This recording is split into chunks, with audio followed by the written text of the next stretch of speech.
Welcome to our program on Kardec Radio. Hello, dear friends. I am Correa, and we are delighted to be here with you for another Divine Loss program.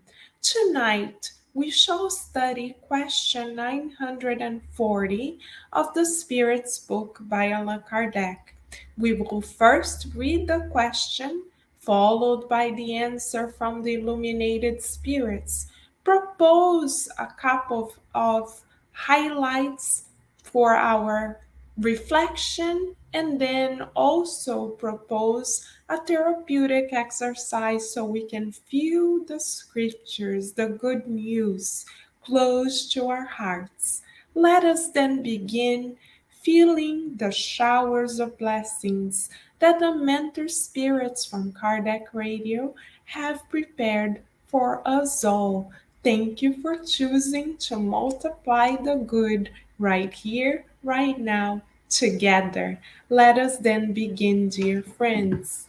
In question 940 of the Spirit's Book, Kardec asks, isn't the lack of sympathy between persons destined to live together also a source of suffering that is all the more bitter because it poisons their entire existence?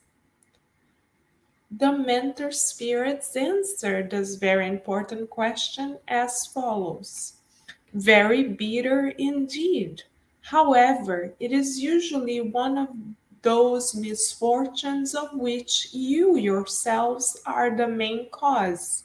In the first place, simply because your laws are at fault.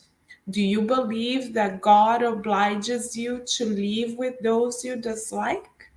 Moreover, in such unions, you almost always seek more to satisfy your pride and ambition rather than to enjoy the happiness of mutual affection.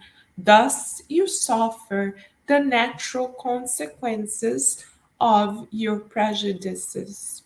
Wow, what an empowering and enlightening answer. We would like to bring 2 points to our attention. First is the fact that the mentor spirits encourage us to take responsibility for our own actions, telling us, you and I, all of us, that when we are faced with a challenge, more often than not, we are the very cause of those challenges, if not in this life, in a previous life. In the book, dear friends, Life and Sex by Emmanuel, through Chico Xavier, has an entire chapter entitled Unhappy Unions because they are common in a planet of trials and expiations like our own. Why are they common? Because we often ask God prior to reincarnating to have the opportunity to meet again those partners, brothers and sisters of ours, whom we ourselves hurt deeply in our lack of vigilance and lack of love in relationships in past lives. So we ourselves ask to re-encounter those individuals, spirits who are dear to our hearts, so that we may help with healing this multi-millennial relationships that we ourselves have cultivated due to our own ignorance in a way that is not ultimately loving. In this life, we are given the light of the consoler, the light of the gospel, the sun of the truth to shine upon us so we can make better choices for immortality.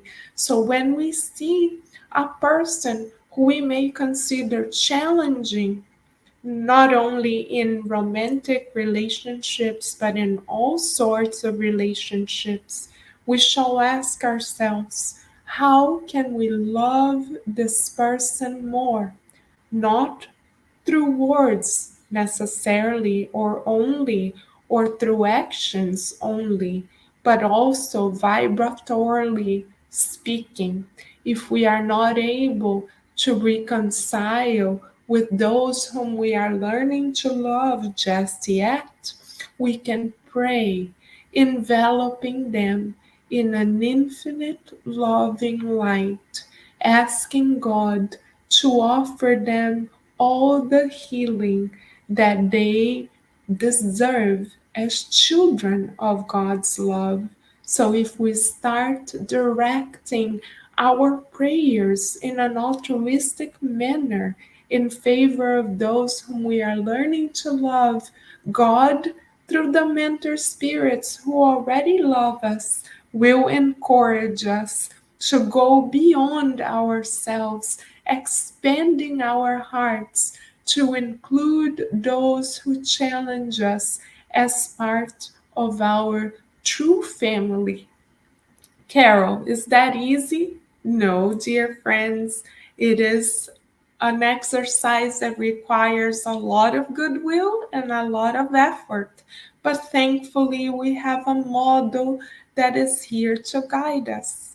And in this answer, we also learn that as we open our hearts to rid ourselves of our own interests, we are able to be happier in all of our relationships. How often do we enter a relationship, beloved friends, with a hidden agenda? Oh, we calculate.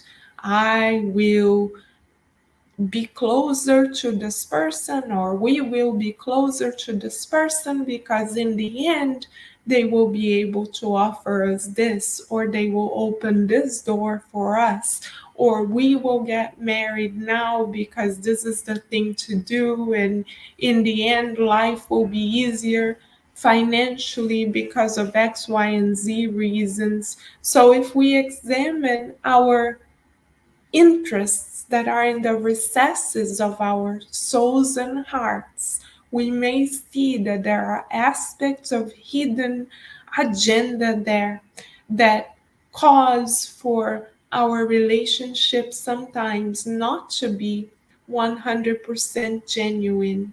So, what to do? To learn to let go of these self interests. How? By learning to love. How do we know? Because Master Jesus has told us that love is truly the answer. So let us practice looking at everyone with whom we encounter with or from the perspective of immortality, asking ourselves, why has God placed this person in our lives? What is it that God is asking us to give of? Because we are on earth to love, to learn, and to serve. So we shall ask, how can we serve by loving this person more? What is God's objective in this relationship? What is it that God would like for us to help heal? What can we pray for with regards to this relationship? Let us envelop, beloved friends, our relationships in divine love, so that as our hearts expand, love becomes more tangible in its most divine action. One thought, one feeling, one choice at a time. In its most divine aspect, we mean.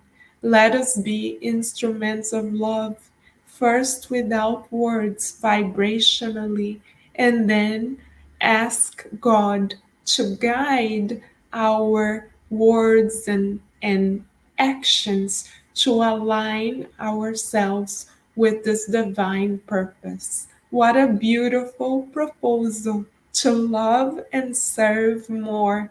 We are so grateful to God for bringing this beautiful good news to us through Master Jesus and the promised consoler. And we are grateful to everyone who is here choosing to join forces in the good. Thank you, beloved friends. We wish you many beautiful blessings, and we hope that you stay tuned right here on Kardec Radio, because we know it. Here, there's always more to nourish our souls. We look forward to seeing you guys next time. Many blessings.